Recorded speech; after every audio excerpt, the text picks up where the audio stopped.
Hey, check up. Let's play some D. Welcome to episode 57 of Play Some D.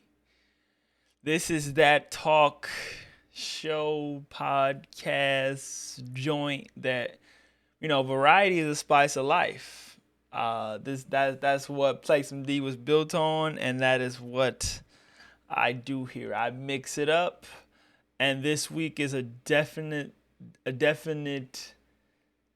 big pot, medium pot of gumbo. We got everything in here. We got some sports, we got NBA, we got football, uh, inflation. I haven't talked about inflation in almost exactly a year. I think it was episode 17, if I looked correctly.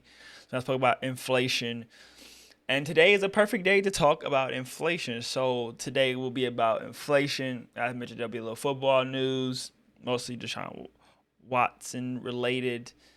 There'll be some basketball news about trades and things going on in the NBA that I'll just kind of overarch. It'll be mostly about NBA. It'll be mostly about player trades, but there's been things going on in NBA and sports in general in terms of players and having their choices to do things. And I'll touch about that. And one of my biggest things that I harp on is food is important, and food intolerances. It seems like it's been annoying some people, and some people just aren't crossing over to understanding the idea that we all have them, or most of us, some of us, I believe most of us have them. So those are the four topics for this week. As always, if you don't mind, hit the like button, hit the sub button, drop some comments on your boy, notifications, all that good stuff. But I'm gonna tip this baby off. Let's get rolling with the inflation. So inflation rose to 9.1% in June. It was projected by Dow Jones to be about 8.8. I'm not here to explain all the numbers and things what they mean, but more so just a overview about how I feel about inflation and what's going on. The CPI, the Consumer Price Index, rose to 5.9. The estimate was 5.7. I think it's mostly based on gas, food, and it's always been rent. But that is what the surges are. But mostly gas, food, and rent. They put dental care on the CNBC article. And then adjusted for inflation, workers' hourly wages fell 1% during the month and are down 3.6 from a year ago. So that's the biggest thing.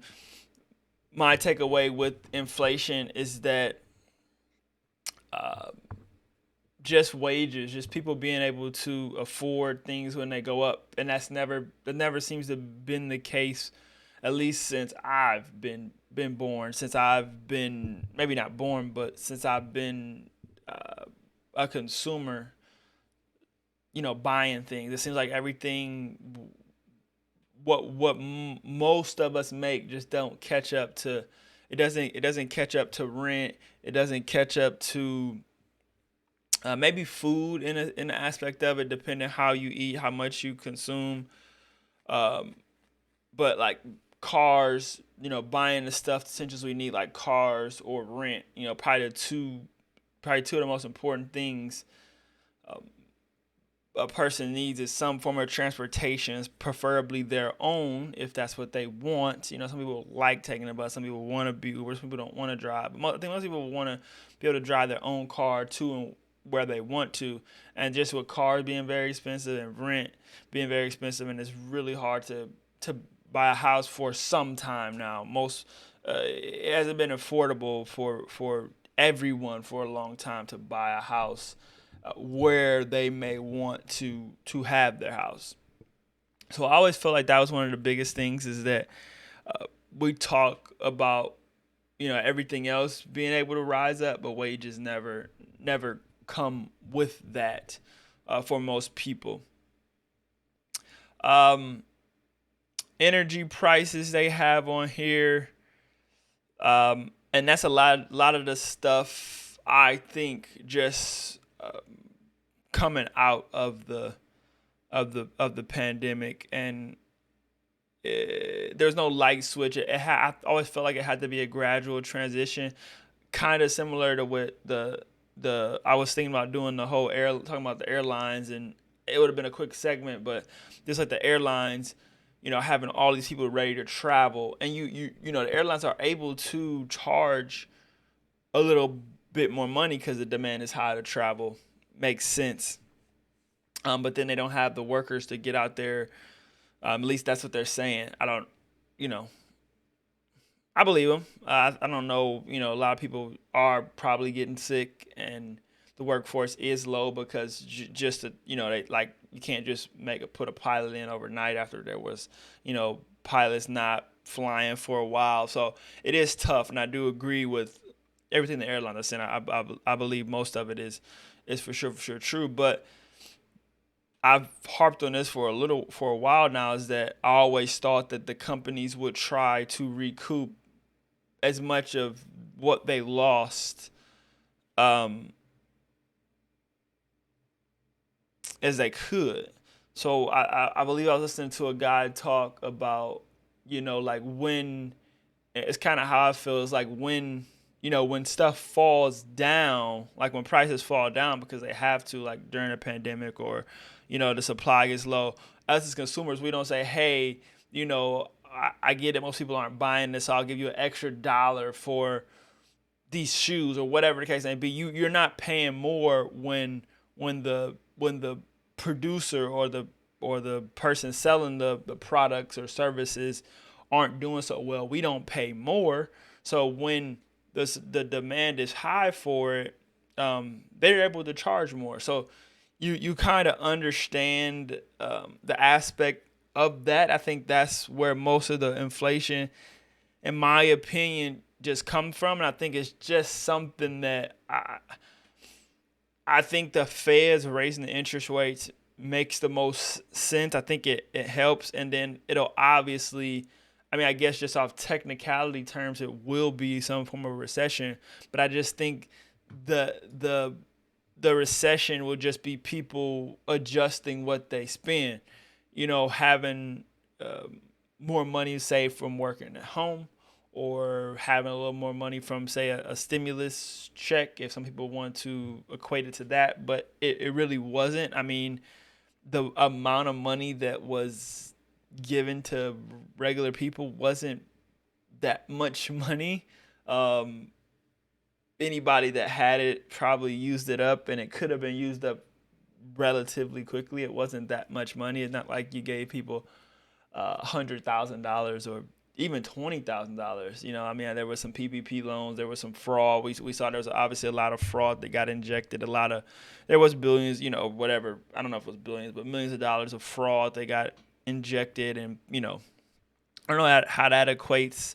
It's really hard to tell what people stealing money was doing with the money they stole, obviously, because you don't know they stole it. So, that's obviously part of it, injecting that money in there. But a lot of places got money from the government. Wall Street got money. Airlines got money. Everybody got money. Consumers didn't get specifically that much, so I wouldn't bank it on that. But it did help in terms of allowing them to buy stuff, and that's what you essentially wanted people to do with that money, is buy stuff or pay for stuff that, gas, lights, or food or rent, and stuff like that.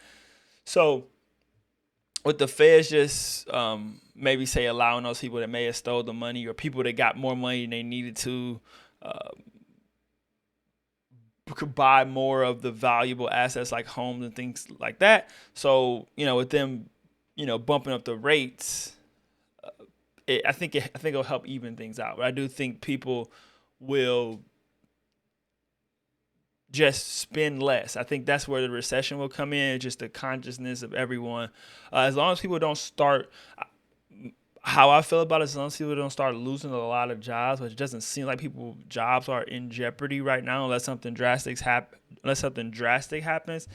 As long as people are able to work, people are still going to be able to spend money. They'll pay their rent. They'll buy. Everybody will find the money to do stuff they want to do, whether it's go see movies, simple stuff, cheap stuff.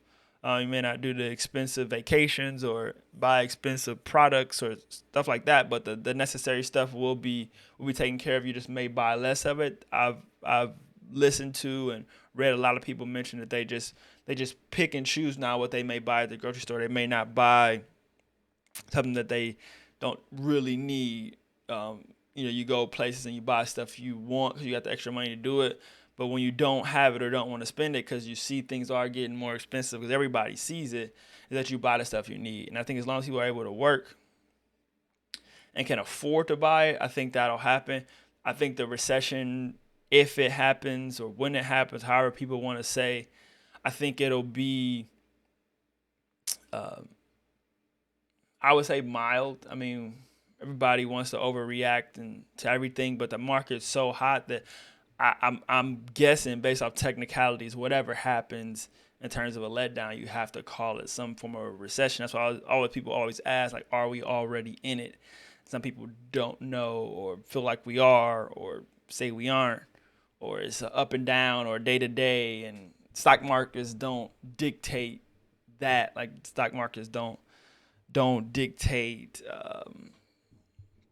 if we are in a recession or not. So the numbers I don't know what the projections for July will be. I don't see anything on that yet, but I would bet it probably goes down. I bet the number drops for July with the inflation. Obviously the gas prices have gone down for I know it was a amount of consecutive days for a while. So I think that'll probably continue, and in July the traders up their bets on the pace of interest rates ahead it'll be a July 26th, 27th meeting. A full percentage point, I don't think they might do it, but I think it'll probably be maybe another 75. They'll do something. I don't know if it'll be another full percentage point. That's why I think they did 75 last time, and then they'll weigh it. But I feel like the Feds of all people, they just seem like they're on it, and I just take their Atlanta's Fed president said everything's in play. So I just feel like they are trying their best, and I think people are aware of what's going on, and everybody will adjust accordingly as long as people are working.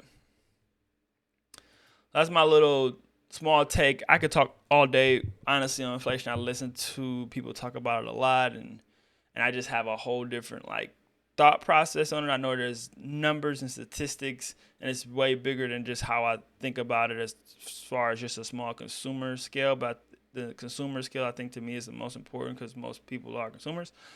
So I think that's how most of it should be looked at. For second quarter, we'll switch over to sports, and specifically the Deshaun Watson case. The Cleveland Browns got rid of Baker Mayfield sometime last week to the Panthers. That'll be a whole interesting thing with him and Darnold. They were in the same draft class, picked 1 and 2, I think, or something like that. So I don't know who will win that job. I don't even know who's the better quarterback, to be quite honest. Last year, I would have told you Darnold. Darnold was awful last year. Baker was hurt last year. So they'll go into training camp and they'll fight it out. But this is specifically about the Deshaun Watson situation. I kind of want to do an overarching thing on quarterbacks, but I'll keep it short and sweet. But just I think it's pretty important, the Deshaun Watson case, not just for the Cleveland Browns, who paid him a ton of money. I talked about it before on a few episodes back about his deal. But they had a 3-day hearing. The NFL and NFL Player Association, they submitted everything they needed to submit to Judge Sue Robinson on the 11th. It was pushed the day to the 12th. So most people are looking around maybe anywhere between probably end of next week to the following week to get some kind of decision. I've always said, especially after they settled whatever how many of those cases, I always thought 8 games was probably the number. I think Ezekiel got 6, or I think he got 6 for what he did. Um, I can double check that. Suspension. Yeah, he got suspended 6 games for his domestic dispute, but he actually did it. It's actually proven. Deshaun's is different because there's misconduct, which is why the NFL has to do something. He has to get something because there's just a lot of sketchy business. No matter how it went down, that's just a lot of women to just to be weird. I mean, he should just be suspended for being weird. I know you shouldn't say that. It's wrong to say, but his behavior was weird. It was not, uh, yeah, for NFL. They have a code of conduct, so I'm sure that's a part of. I'm sure he screwed some of that conduct up. So he should at least get, I don't know, a couple games. And then after the couple games, you say the misconduct part is 3 or 2 or 3 or whatever, 2 to 4, and then then you compile on whatever other information you go with. From just settling with the women, still having some open cases out there, I kind of always thought to tack on maybe 4 more for just good measure and just do half the season. I feel like that makes the most sense, but if some more stuff comes out, depending how, I don't know, all parties feel about all the information, it's just so much. It's so much weird stuff going on with this. If it gets weirder, you can indefinite a year. Seems strange. Somebody that's not convicted of a criminal. It's hard to say. You know, I don't know if that's just fair in terms of just the legal system, but obviously this is Goodell who will have the final say. Um, they say a settlement can be reached at any time. Judge Robinson will make a decision. Um, Unless she opposes no discipline at all, either side can appeal to Goodell. So she'll impose something, and then either side will appeal to Goodell. I think. I know Deshaun's side will appeal. If it's anything more than 6 games, I just think he's going to appeal. I don't think he feels like he should get any, or maybe just a couple. So it's you know it's just a very interesting story. Always had been, and I just think for you kind of think about. I know a lot of people mentioned to me about the Patriots owner Robert Kraft and his situation, and nothing really happened there. So I don't know how that can't be taken into account. An owner is way, way, way more in. I don't know what the word is. Responsible, or I'm. It's the words escape me, but owners have to be held at the ultimate standard because there are only 32 of them or whatever many teams it is, and there's quarterbacks come and go. Yeah, this is a good one. Face of a franchise, was a face of a franchise, becoming a new face of a new franchise, a different franchise. But these owners will be around forever. It's a family name. He'll probably pass it down to his kids. So owners, I think it was along the same lines of sexual stuff with Robert Kraft.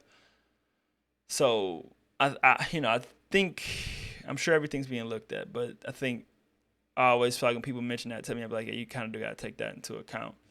So that'll I probably won't talk about it when it comes out, but that'll be news here in the next few weeks on what happens, because they do need to know as training camp and all that stuff is underway, and preseason is really right around the corner. So in third quarter is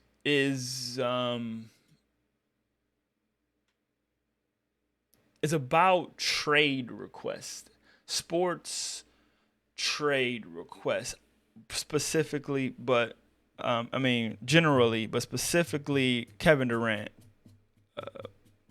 It's always a big deal when a big time player or a big player in any sport request a trade. And that's why I think most of the time it's always done under the radar. Every player, I don't know how Russell Wilson's shook out, but I think we all knew that he wanted to be out of Seattle for a while now.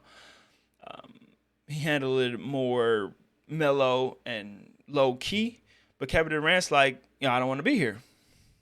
And every time a player, and I think it has a lot to do with money, because if these guys weren't making all of this money, I just don't think it would really matter.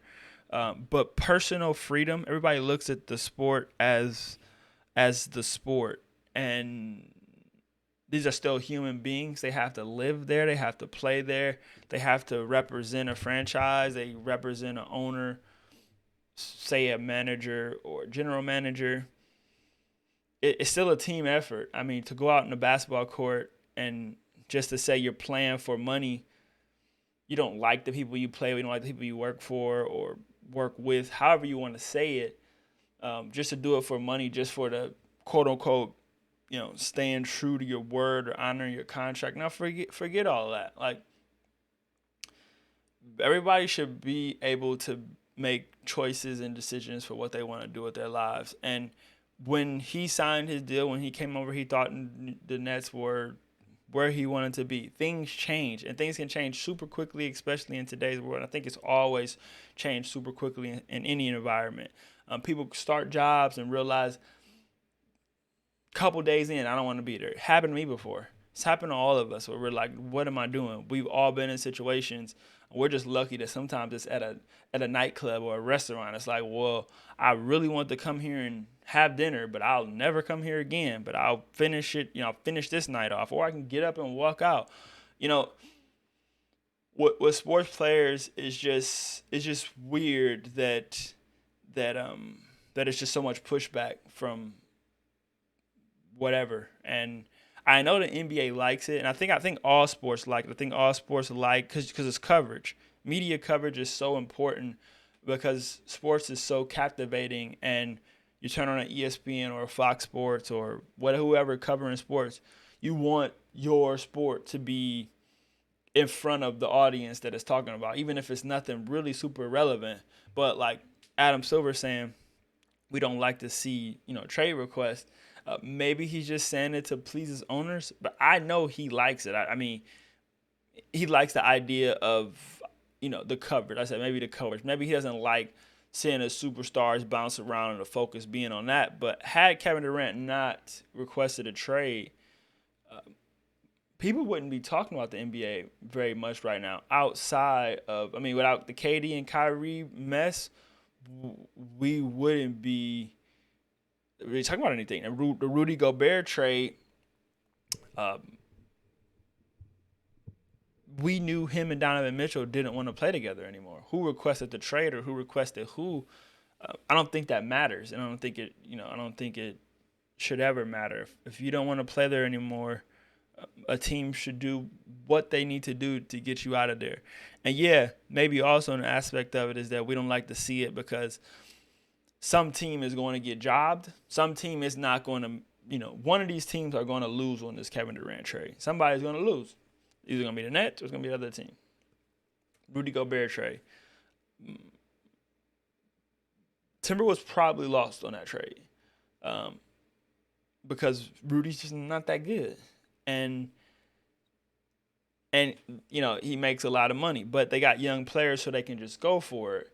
And if they happen to lose Anthony Edwards or Cat, or it'd probably be Anthony Edwards, at least they try. So maybe it works out for both ways, but they gave up so much for a player that's not that good. So in the asset machine, the trade machine, it looks like the Timberwolves, took the L. Something happened with the Durant as well. probably Kyrie as well. And if it was just a fair swap, like if I'm sure Adam Silver wouldn't care if Durant was traded for Giannis. It was a swap of, the Nets still got a good player or whoever still got something that felt like it's equal. But in these trades, Durant wants to go somewhere, with all-stars and a specific place where he's happy. And then the Nets will be left out to dry. And there's always like that in rebuilding. But if I was an owner or GM, I think if you're serious about your organization, if you have the right GM, you have the right people in place, you'll put in an infrastructure that you will get what you need out of a Kevin Durant trade. Because you don't want anybody there that, whether he doesn't want to be there or the Nets don't want him there, whoever doesn't want him to be there, he shouldn't have to be there. And a comment like this shouldn't be made by the commissioner of any sport, because big-time players or expensive players or whatever case may be, I think it's just a silly comment to make. And I think personal movement, forget the sport, no matter how much you make $1 billion, if you don't want to be somewhere, you shouldn't have to be anywhere. It should not be a requirement, or a person should not have to be miserable in any circumstances anywhere. So that's my third quarter on just like player trades requests. And the fourth quarter is, I always like to, wrap it up with that stuff that I like. I like sports and news and inflation and all that stuff too, but I'm a big food health guy. And this was an article in the Conversation from a couple days ago about why does everyone seem to have, a couple weeks ago actually, why does everyone seem to have food intolerance? And most will notice hosting a dinner party is harder than it used to be. One friend is gluten-free, another is dairy-free, other can't eat onions, 2 are vegetarian. Super important, because what used to happen is that people would just eat it. You would just take it, and then you would feel like, I don't feel well. Like, I ate something that wasn't good. My stomach hurts. I'm bloated. Like, nobody wants to feel like that after eating.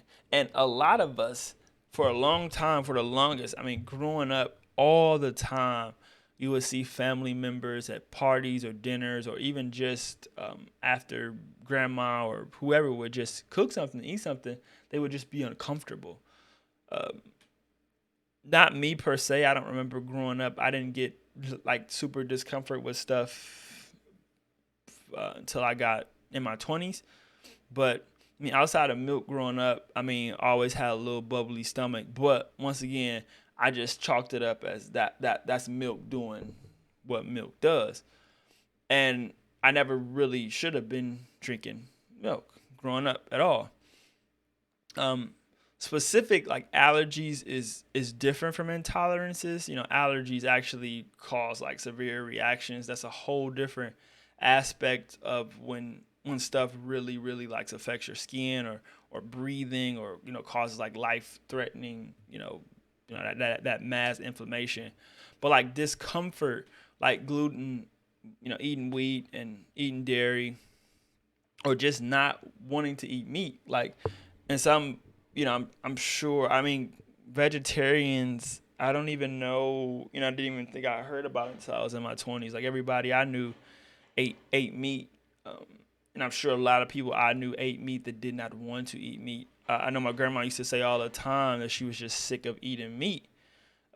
But in her mind, she knew she had to eat it and needed to eat, she just what she knew. So as people in the information age, I feel like we're expanding past like the information age, and you get the information, then you actually go and test it, or get your allergy test, or stuff like that, or just trial and error. Drinking certain stuff, getting headaches, dizziness, head, I said head start hurting. I think mostly like the abdominal pain and the nauseating is some of the most frustrating things. I think people always feel like, oh, if my head start hurting, I can just take an Advil or Tylenol or whatever you take, and it'll go away. So you're not really tripping on that. But like the stomach aches, nausea, dizziness, stuff like that, it's just you don't, you know, nobody wants to deal with that. Um, like food intolerance is due to like the lack of enzymes, include intolerance to like histamine and coffee. Some people are unable to break down histamine, which is like found in like red wine, uh, blue cheeses, tuna, tomatoes, pork. Um, I drink wine a lot, but sometimes there's a wine or there's a time whether I don't know if I don't eat something. I still haven't figured it out, but sometimes wine will cause me some stomach pains and very very bothersome stomach pains, and still trying to identify that. But that's what you just don't want to deal with that, and you almost kind of like if I got to deal with a stomach ache, I'd rather not drink it. Where I know on the flip side, some people are like, I love it so much, I love this food so much that I'm gonna eat it regardless. Cheese, there's other things like that that people do. Um, the article talks about so why is food intolerance increasing. In 2009, reports suggest about 20% of the population has one or more food intolerances, and no apparent change since 1994. So 15 years, pretty much no change. More recent survey in 2020 self-reported about 25% of people, and I would say it's more. I still think there's a big number of stubborn people that just not going to admit to having a tolerance. I can eat everything, nothing bothers me. Oh, if my stomach hurt a little bit, I can take some medicine for it to go away. I will get a Tums or Mylint or whatever you take to make yourself feel okay. If you get, eat something, you always get heartburn. I have a number of friends that always like, I get heartburn. I never do. So I don't really know what it feels like to get that and have to deal with that. But people do, and they'll eat the same stuff or drink the same stuff over and over and over again. So food is very very important, and I think a lot of it as well is just the different amount of cheap stuff that goes into our food. Um, just reading about microplastics that you can't get away from that are in your food, and I'm sure it falls into more of the junk stuff more than our normal like meat and potatoes stuff. Like you're probably not gonna plastic getting into a potato, sweet potato, probably highly unlikely. Um, your fresh broccoli and stuff like that. Carrots. You're probably not gonna be dealing with that. So I think uh, a lot of the processed stuff that our body just is very very new, just to feed the population, as well as with the plant-based stuff. I talked about this before too. Is just all the stuff that's wild that's in the plant-based meat products and replacements. You just got to be really careful. So I think that's where a lot of the intolerances come as well, and just the different ways that farmers and producers, manufacturers just try to get that as long as profit's important, they'll be cutting the corners, which will affect our bodies. I know I forgot, in Europe or something like that. They're one of those countries. I'm pretty sure it's definitely Europe. I don't know specifically what country, but they have hundreds of banned stuff that they can't put in their food that we do. So that will affect your gut. That will affect your mind, your body, your ligaments, everything. And people like food so much that I don't think it'll ever change. I don't think anything will specifically come of it unless it starts killing people. Everybody is kind of taught you can kind of handle a little bit of pain as long as food don't start killing people. The intolerances will increase. There will be more preferences, and which is important. And restaurants and family members, everybody should be totally fine with people being You call them picky eaters or whatever you want. You want people to be able to eat and then function. So I think it's more annoying to feed somebody food and then have to, watch them be uncomfortable than just not, and just feed them something else that they can eat and then be able to go about you guys' day. You don't want to go to dinner and then try to go hang out after, but they can't hang out because they don't feel well. There's something definitely to that. So that's fourth quarter food intolerances, and this was play some D57. Man, it was good stuff in here. The inflation stuff is so fascinating. Inflation mixed with the recession. It's just been fascinating for me for the last year and a half. I've been kind of glued to all the topics and conversations of experts and analysts and just people in general, just thoughts on it. I'm super interesting. Sports players and trades and trade requests it just should be what it is. I don't know what. It shouldn't really be a conversation about it. The Deshaun Watson suspension, I predicted 8 games always, pretty much, unless something crazy happened. But it looks like it. I think 8 games makes the most sense. And I just finished it up with food intolerance. So yeah, as always, if you don't mind, hit that little like button, drop a comment, let me know what your food intolerances and all that good stuff is. I got a bunch, and I'm proud of it. I walk around daily feeling pretty darn good for the most part, so can't complain. Notifications, turn them babies on, that bell icon, zing, sub, like, all that good stuff. Yeah, next week I'll be back with another banger. I did skip a week, but it happens. So next week I'll be back for more. But yeah, as always, and to the next one, you know how we do. Keep it light, keep it tight. I holla.